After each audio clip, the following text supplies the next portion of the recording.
வணக்கம். நம்ம சேனல்ல இருந்து இன்வெஸ்டர்ஸ்க்கும் ட்ரேடர்ஸ்க்கும் தேவையான நிறைய தகவல்கள் வீடியோ போட்டு வந்துட்டு இருக்கோம். ஸோ அதே வரிசையில் இப்போ இன்வெஸ்டர்ஸ்க்கான ஒரு ரொம்ப சிம்பிளான ஒரு பேட்டர்னை பற்றி நான் உங்களுக்காக சொல்ல போகிறேன். இது பேர் லாங் பேஸ் பேட்டர்ன் அப்படின்னு சொல்லுவோம். ஸோ இது எப்படி ஃபார்ம் ஆகும், ஃபார்ம் ஆனதுக்கப்புறம் இதோட கண்டிஷன் என்ன, எப்போ ஒர்க் ஆகும் அப்படிங்கிறது எல்லாத்தையும் நம்ம செக் பண்ணலாம்.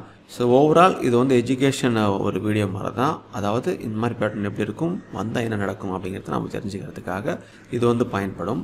ஸோ நீங்கள் லாங் டேர்முக்கோ அல்லது ஒரு குறிப்பிட்ட வருஷத்துக்கு ட்ரேட் பண்ணுறீங்கன்னு நினச்சிங்க அப்படின்னா உங்களுக்கு பிடிச்ச சார்ட்லேயும் இண்டெக்ஸ்லையோ இது எல்லாமே பேக் டெஸ்ட் பண்ணுங்கள், இப்படி இருக்குன்னு சொல்லுங்கள். ரொம்ப சிம்பிளாக தான் இருக்கும். ஸோ நாங்கள் ப்ரோக்கரேஜ் ஃப்ரீ ஜீரோதாவோட அஃபிஷியல் ஆத்தரைஸ்ட் பார்ட்னராக இருக்கோம். நீங்கள் புதுசாக ஜீரோதால் அக்கௌண்ட் ஓப்பன் பண்ண நினச்சிங்கன்னா ஏதோ ஒரு வீடியோ கீழே இருக்க லிங்கை கிளிக் பண்ணி அக்கௌண்ட் ஓப்பன் பண்ணாமல் ஜீரோதாவுடைய ஹெட் ஆஃபீஸில் அல்லது ஜீரோதா வெப்சைட்டில் இருக்கிற நம்பருக்கு ஃபோன் பண்ணி, தமிழ்நாட்டில் பிரான்ச்சஸ் இருக்குது, அங்கே கால் பண்ணி கன்ஃபார்ம் பண்ணிட்டு அதுக்கப்புறம் உங்கள் அக்கௌண்ட் ஓப்பன் பண்ணுங்கள். அதுதான் உங்களுக்கு சேஃபாக இருக்கும்னு நினைக்கிறேன். சரி, இப்போ நம்ம வீடியோக்குள்ளே போகலாம். ஸோ இதோடைய கண்டிஷன் இப்படி தான் இருக்கும். ரொம்ப சிம்பிளாக இதை நம்ம இப்படி தான் புரிஞ்சுக்கணும். ஸோ ஒரு குறிப்பிட்ட ரேஞ்சில் இருந்துட்டு முந்தைய ட்ரெண்ட் நல்லா அப் ட்ரெண்டாக இருந்திருக்கணும். அதோடைய வளர்ச்சி கிட்டத்தட்ட 200லேருந்து 300% வரைக்கும் இருந்திருக்கணும். அதுக்கப்புறமா பாருங்கள், அவ்வளோ தூரம் வளர்ச்சி அடைந்ததுக்கப்புறமா 1-2 வருடங்கள் பெரிய அளவில் ஏற்றமும் இறக்கமும் இல்லாமல் கன்சாலிடேட்டட் லெவல்லே இருக்கும். ஸோ அதாவது நல்லா நீளமாக ஒரு குறிப்பிட்ட ரேஞ்சிலே இருந்திருக்கும்.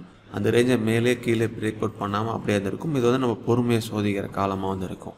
ஸோ இவ்வளோ தூரம் மேலே போயிட்டு மேலே போகுமா கீழே வருமானு தெரியாத மாதிரி நீளமாக ஒரு கன்சல்டேஷன்லேயே தொடர்ந்து இருக்கும். அந்த கன்சல்டேஷன் லெவலில் மேலே பிரேக் பண்ணுதா கீழே பிரேக் பண்ண போகுதா அப்படிங்கிறது தான் அடுத்து நம்ம லெவலாக இருக்கும். ஸோ நம்ம ஒரு கட்டத்தில் பொறுமையை இழந்துருவோம். ஸோ இவ்வளோ தூரம் டாப்பில் போணுச்சு, மேலேயும் போக மாட்டேங்குது, கீழேயும் வர மாட்டேங்குது அப்படின்னு.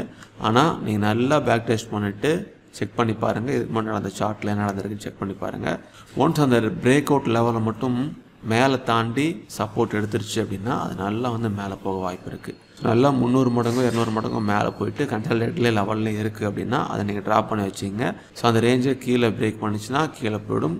பட் அதை மேலே மட்டும் பிரேக் பண்ணிச்சு அப்படின்னா நல்லா ஸ்ட்ராங்காக மேலே போகிறதுக்கான வாய்ப்புகள் இருக்குது. நம்ம ஃப்ளாக் போல் பேட்டர்ன்லாம் பார்த்துருக்கோம். கிட்டத்தட்ட அதே போல் ரூல் தான் அது. ஸோ இது பாருங்கள், நல்ல நீளமாக இருக்கும், கான்சன்ட்ரேட் ஆகிருக்கும். ஸோ ஒன்ஸ் இந்த ரேஞ்சு பிரேக் அவுட் ஆனிச்சுன்னா இங்கேருந்து எவ்வளோ பர்சன்டேஜ் போயிருக்கோ அந்த அளவுக்கு மேலே போக வாய்ப்புகள் இருக்குது அப்படிங்கிறது தான் கிட்டத்தட்ட ஃப்ளாக் போல் போட்டுன அப்படியே லாங் டேர்முக்கு இது எப்படி சொல்லுமோ அதே போல் தான் அமைஞ்சிருக்கும்.